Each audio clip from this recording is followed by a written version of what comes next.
and welcome once again to another edition of The Blueprints. I'm your host, Jamie Schmale, Member of Parliament for Haliburton, Kawartha Lakes, Brock. We do appreciate you being here. Usually we have shows for you every single Tuesday at 1:30 p.m. Eastern Time. Instead, today we're bringing you a special Wednesday episode, so we do appreciate you hanging in there. Again, as you might remember, if you can't watch or listen to the whole thing right now, you can download it, listen to it on platforms like CastBox, iTunes, Google Play, Spotify, you name it, it is out there. Don't forget to like, subscribe, comment, and share this program together. We can push back against the ever-moving liberal agenda because I guarantee you the content that we're about to talk about right this second here on this program is not being shared amongst the mainstream media. Let me bring in our guest, a friend of the show. She's been on many times before. Raquel Dancho, the Member of Parliament for Kildonan St, also the Shadow Minister for Public Safety. We do appreciate you coming in. My pleasure. We're talking the Emergencies Act today. And of course, that was brought in by the NDP and Liberal government to deal with what was a parking problem in a few square blocks of Ottawa. And we've learned this week some pretty startling developments. Yesterday, or I should say Monday, was the last day to bring in the public inquiry and start that process. The Prime Minister waited to the last day to bring that in. Not only that, the inquiry itself, I'm taking your thunder here, was meant to examine the government's train of thought, its thought pattern, what evidence it had to bring in the Emergencies Act so it doesn't get used all the time. This is a heavy-handed approach, and the Prime Minister said, nope, that's confidence of the Cabinet. Yeah, it's been a very sort of concerning how they've rolled this out. There's a lot of smugness, a lot of arrogance. Their initial messaging was, look at us, how transparent we're being. We're launching this inquiry. Well, Jamie, as you know, the inquiry is not a nice thing to do. It's actually built into the legislation. They had to do it. So you don't get to do a victory lap saying, look at us being so transparent when you're just following the law of the land. So I found that tone that they've had is really permeated throughout all of their messaging and how they're approaching this. As you mentioned, the scope of it, they're really focusing on the protesters. Yes, exactly. And the protesters, particularly the organizers, we know are going through the court system right now. They are being held accountable for their actions. The inquiry is supposed to hold the government accountable for their actions. And yet the Liberals are making it, don't look at us, oh, go look at the protesters again. Remember them? And so it's very concerning that this is how they're approaching this because, as you mentioned, this bill is a very powerful bill. It's frankly a dangerous bill. It infringes on charter rights, which is why the threshold needed to invoke this bill, this act, is so high. Because otherwise, we could risk abusing Canadian charter rights. The government could abuse them. So what's in question and what the crux of the inquiry is whether the government met that, whether the circumstances met the threshold and therefore the government was right or wrong to invoke the act. That's the question that we need to know, and they're clearly not interested in answering that. Well, I think we know why, because a number of the pieces of evidence the government used to justify invoking the Emergencies Act, such as loaded firearms in Ottawa, attempted arson, and dark money funding this whole protest, that turned out to be not true.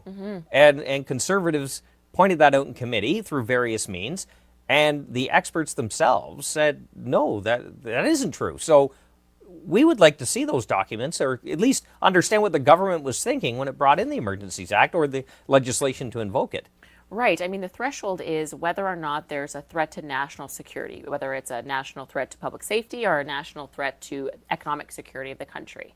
It was neither of those things. It was disruptive, yes. Was it a national threat to public safety or economic security? No. And in fact, the border blockades were already removed before the Emergency Act was invoked. The police did not need the emergency powers to do their jobs. They were successful in their own accord of doing that. So that economic argument, out the window. In Ottawa as well, we saw that just like you said, they were saying all this basically fake news, using fake news to drum up this big scary idea. And yes, we understand it was disruptive to the downtown residents of Ottawa. No one is denying that. But you and I walked through that protest every single day for 3 weeks. If it was so dangerous to the level that it was a national security threat, how in the world were you and I and all of us able to walk through that protest at all hours of the day? Good question. Does it make sense? And I asked the Minister of Public Safety this, and he couldn't answer. I said, how could you have subjected us to so much, threatening environment? And he didn't have anything to say because the reality is we weren't in danger. And if we were, we wouldn't have been able to walk through that protest. So, the last thing I'll say though, Jamie, if we are wrong and there is something that they know that met that huge high threshold, then tell the public. Right. Let us know the whole story. But we can't find out unless they waive cabinet confidence. They're refusing to do so. But if they want to back up, you're right. If they want to back up their narrative, they should have no problem discussing some of these. Tell us the truth. Exactly. If you have evidence, let's bring it out in the open. You're right. Maybe we're wrong. Let's have a conversation about it. Happy to be corrected. But that is the whole crux of it. We're supposed to, as part of the legislation, look at the thought process of the government. We do, Canadians, the opposition, would like to know this, or else there will always be a crisis if the government can cover up their thought process. Well, and you touch on something really important. I mean, the reason that we're really hammering on this was the threshold met, this extraordinarily high threshold, because, as you know, the Emergencies Act has powers so powerful that they infringe on charter rights. That's what the act does. When there's, that's right. If your country's being invaded, or if you have a mass economic or telecommunications collapse, this is the bill you go to, because you may have to infringe on charter rights for the greater public safety, for example, in a worst case scenario.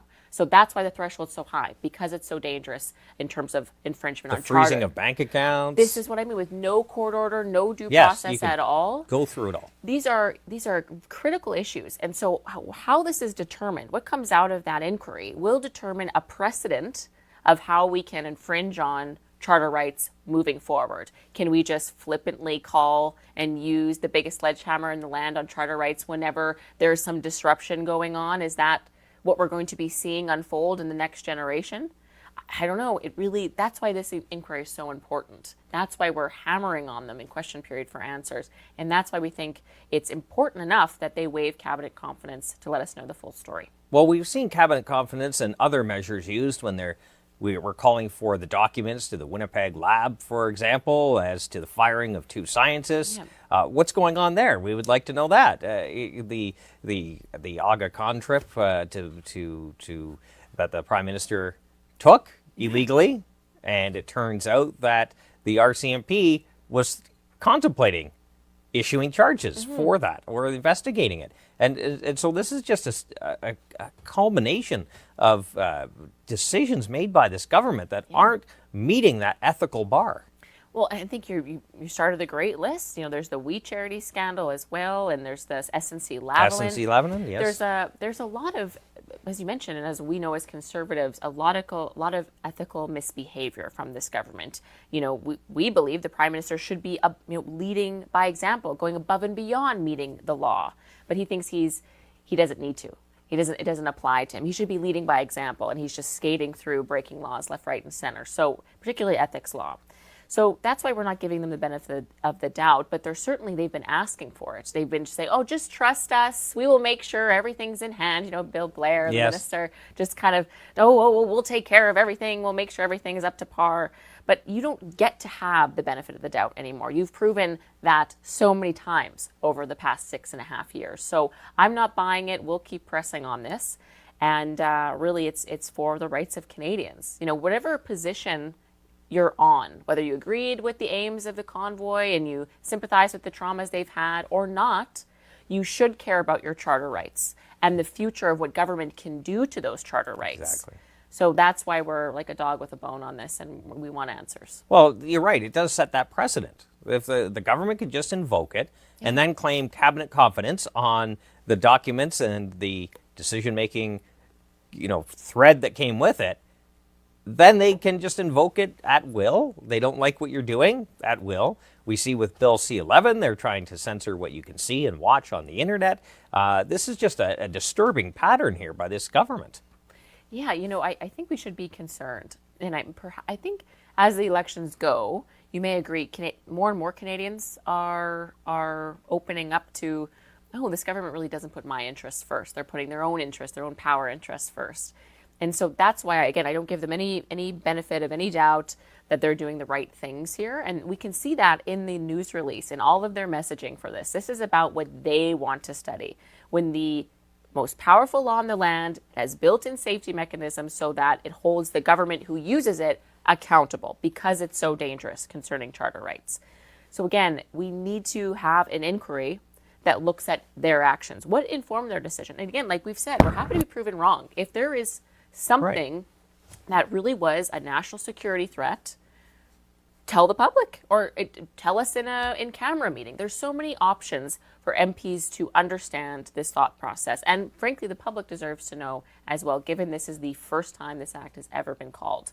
So this is not something that just happens every other Saturday, Jamie. This is we hope not anyway. This has literally never happened before. But yeah, to your point, who knows? Maybe it'll be every time there's a group of people that the Prime Minister doesn't agree with that are saying mean things to him that he doesn't like. Well, just pull out the sledgehammer, freeze their bank accounts, take their assets, ruin their lives. And, just crush our democracy along the way. Sounds a bit dramatic, but that is what we're talking about. And That's why you and I are fighting so hard to hold them accountable on this. And the other thing we were fighting about is the structure of the committee itself. We had some issues about that. We noticed there was the way the Liberals wanted who to vice chair, who to chair. Like it was just one thing after another with this government. I just think they like to do whatever they can that makes them look great. I don't think that they really care too much about the spirit of our democracy, the built-in safeguards, the checks and balances. For any political science grads out there, you learn all about the checks and balances that our founding fathers built into our Constitution. And I don't see the spirit of that reflected at all in their actions in the past couple of days when this is a time when we desperately need them to be respected. Absolutely. Pretty concerning. Absolutely. So we're going to wrap up here. As always, as you know, the guest always gets the final thought, the final word. So you can touch on what we talked about. You can touch on anything you want. You know the drill. Jamie, I'm really looking forward to the next basically 9 weeks. It's going to be a heavy 9 weeks for parliamentarians. It's 4 weeks on, 1 week back doing constituency work, and then another 4 solid weeks. So I think those watching at home will have a lot of opportunity to see us hard at work, fighting for their values, fighting for their rights, and working like hell to hold these Liberals accountable. Can Absolutely. I say that on this show? You can say whatever you want. You're Raquel Dancho. There you can say whatever you want. All right. We do appreciate you coming on. A good friend of the show. I know your schedule is very busy. We do appreciate your time. My pleasure. And we appreciate your time for being here as well. That was Raquel Dancho, Member of Parliament for Kildonan St. Paul in the beautiful province of Manitoba. Also, the Shadow Minister for Public Safety. Great advocate. And again, as I said the last time she was on, check out her social media content. She has delivered some amazing speeches in the House and great work at committee. They're holding these Liberals to account. It's a must. It's a must see and a must watch. So I encourage you highly to do that. So as always, we will get back to Tuesday, every single Tuesday, new content here on The Blueprint, 1:30 p.m. Eastern Time. We ask that you like, comment, subscribe, share this program, and if you can't watch or listen to it at the exact moment, download it, listen to it on platforms like CastBox, iTunes, Google Play, and Spotify. Thank you very much. And remember, low taxes, less government, more freedom. That's The Blueprint.